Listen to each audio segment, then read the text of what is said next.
Hello, this is Michael Ross, and this is a presentation on common scenarios and an application for an IRA rollover or an IRA transfer. So this is not the presentation on just setting up an IRA and putting a little bit of money every month into it. This is when you want to roll over or transfer an IRA. I wrote here, these are the common scenarios, so you can see if you have a 401k, 403b, or 457 plan, you roll it over to an IRA. If you have a traditional IRA and you want to transfer it to another traditional IRA, a Roth IRA to Roth IRA, and here are some less common scenarios. Okay, so that's what we're going to talk about today. Also, let me show you the order of events here, and this is important. You fill out the IRA application and IRA transfer forms. We set up an account at Franklin Templeton. Franklin Templeton mails the forms to your current custodian. Now, it would be nice if then your current custodian sends the money to Franklin Templeton when we're done, but that's not as common. So fill out the forms, set up an account. Franklin Templeton mails the forms. Then the current custodian has their own forms. They either take your instructions over the phone or they mail you their forms. Then they'll either send the money to Franklin Templeton and then you're done, or they send the check to you payable to Franklin Templeton and you mail in the check to Franklin Templeton and you're done. Okay, so these are more common than this. This used to be the case in the past, but now they're doing this more frequently. Okay, so here is the IRA application. So you would pick one, traditional, rollover, Roth, and Roth conversion. I can help you with this form. If you don't know, you could just leave it blank.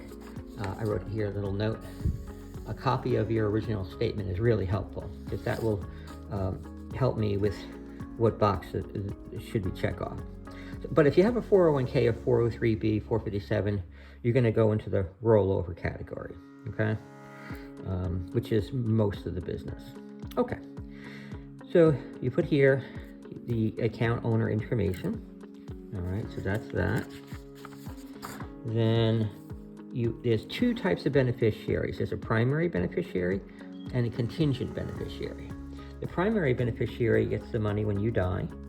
The contingent beneficiary gets the money when you die and the primary beneficiary die. Okay, so that's that page. This here, electronic delivery. A lot of my clients want everything electronic, so here's an option that you can do. This here, bank information for monthly investments. This is optional. If you're doing a rollover, most people are not adding more money to it if they're setting up a Roth IRA, which I have another video explaining that. Okay, so then next page is new contribution or transfer or rollover, and in this case we're going to do the transfer or rollover. So investment pending is the payment directly from the plan trustee, directly from the plan, so you check off this. And then here, what type of plan is the transfer coming from?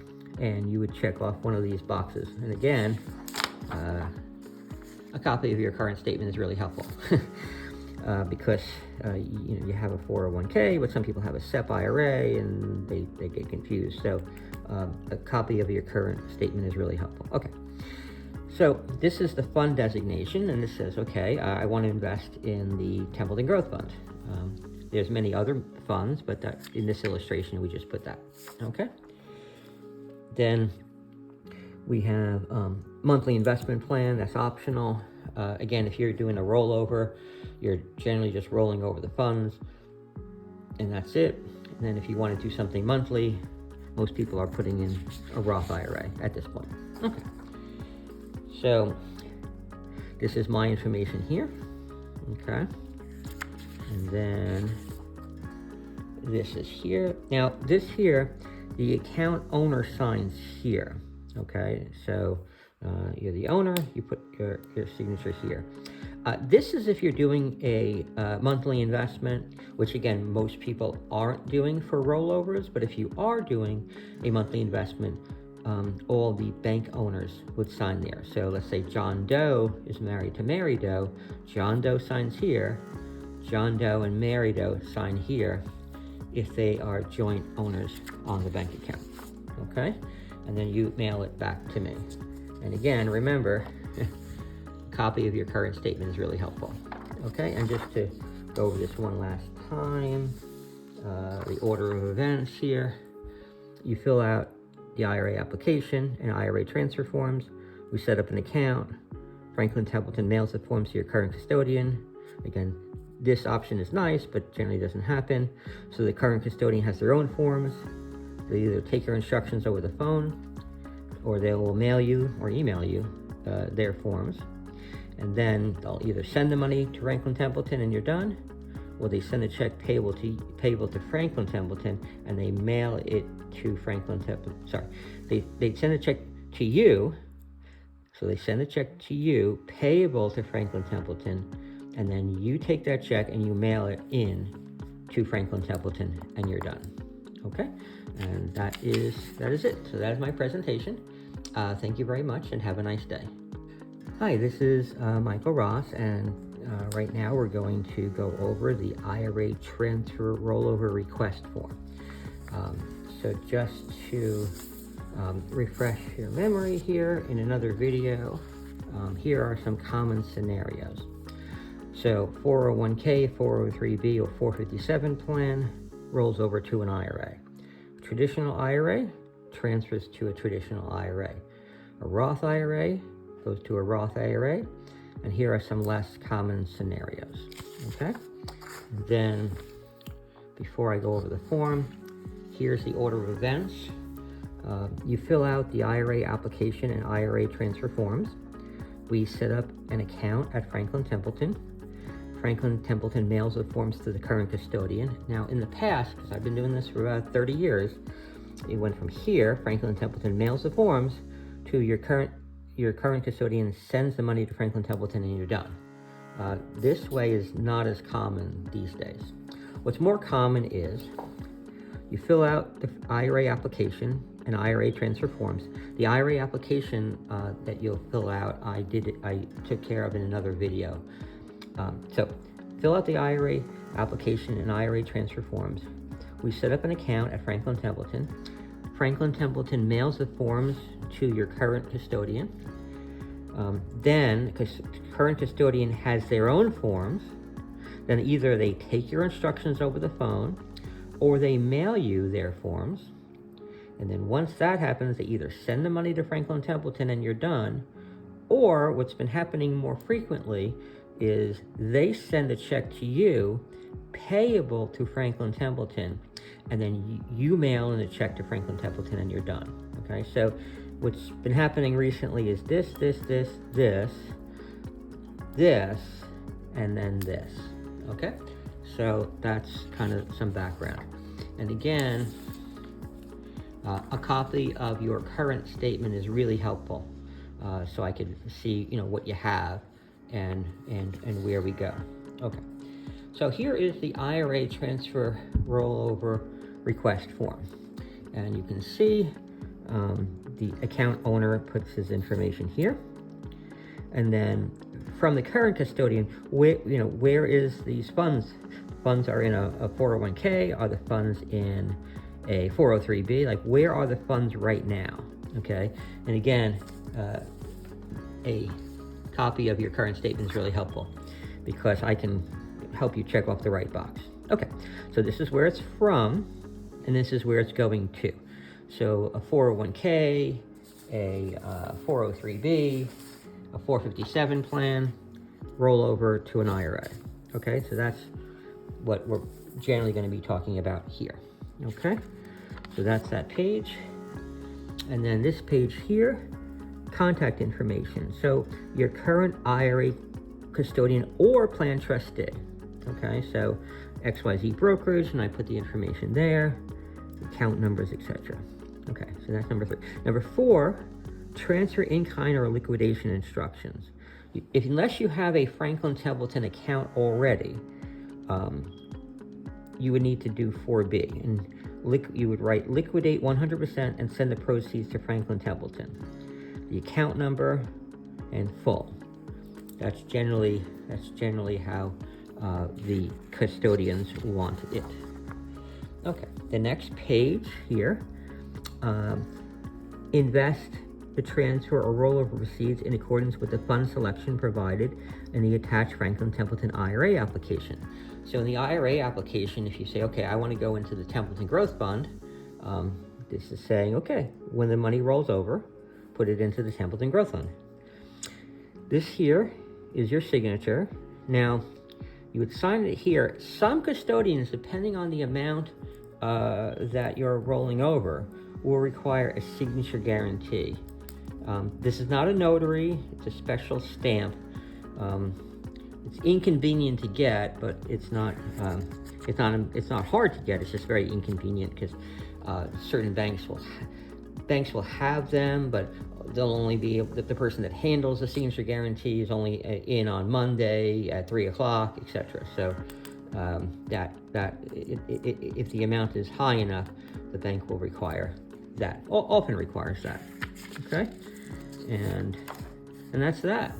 So again, remember, 401ks, 403bs, 457s go to rollover IRAs. Traditional IRA goes to traditional IRA. Roth goes to Roth. And remember, a copy of your current statement is really helpful.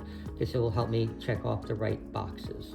Okay, thank you very much and have a nice day. Hello, this is Michael Ross, and this is the Westchester Capital Planning New Account Application. In this presentation, I will show you how to fill out the form.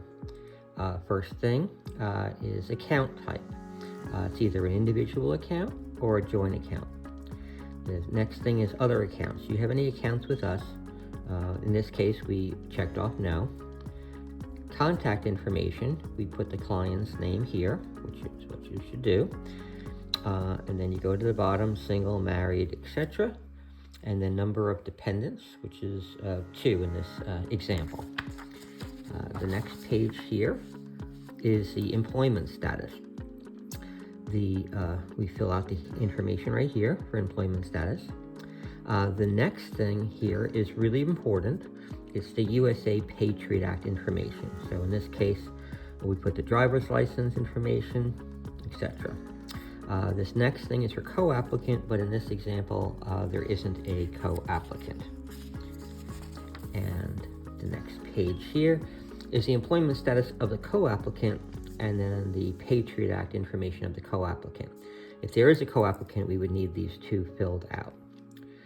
Now on the bottom here, all applicants, a series of yes and no questions. Most people will put no for these 3 questions. The questions are you employed or associated with a securities dealer, etc.? Are you an officer, director, or 10% shareholder of a publicly owned company? Or are you a senior military, government, or political official in a non-US country? And most of my clients put no for that. The next page here is household financial background.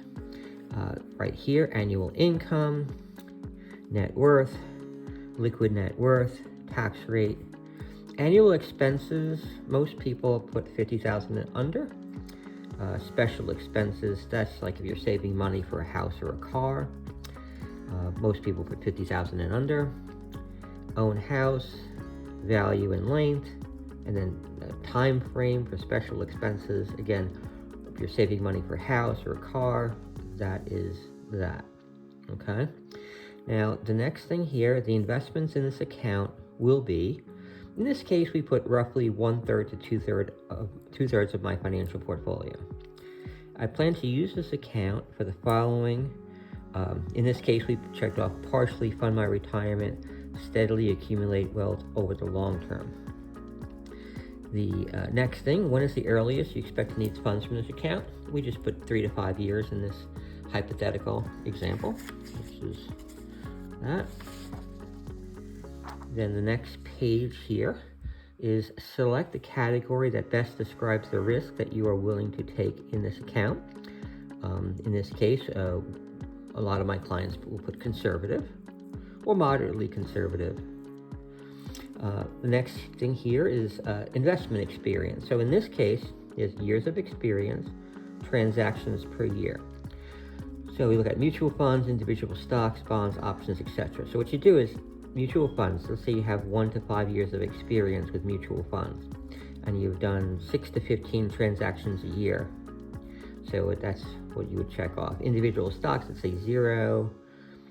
Annuities, let's say you have 1 to 5 years of experience, and you make 6 to 15 transactions per year. Okay, so that is that page. The next page here, please tell us how you are funding this account. Most clients are going to fund the account from income. They're going to either write a check from income. Sometimes we have savings and checking, IRA transfers occasionally. But usually if somebody's putting money in like every month, it'll be coming from income. Okay, so that's that page. All right, and then this is the signature pages. Mutual fund account signature page. So you sign right here, and then you initial. When you get a new account packet from me, you'll have a business continuity plan, a privacy policy, CRS form. You would have gotten a prospectus, reasonable alternative investment statement, and then obviously I would sign here. So the point of all of these forms is because the regulators want to know that I've done my due diligence in making sure that this investment is in your best interest and that it is suitable. And the only way I'll know if it's suitable and in your best interest is to gather some background financial information. Okay, thank you very much and have a nice day.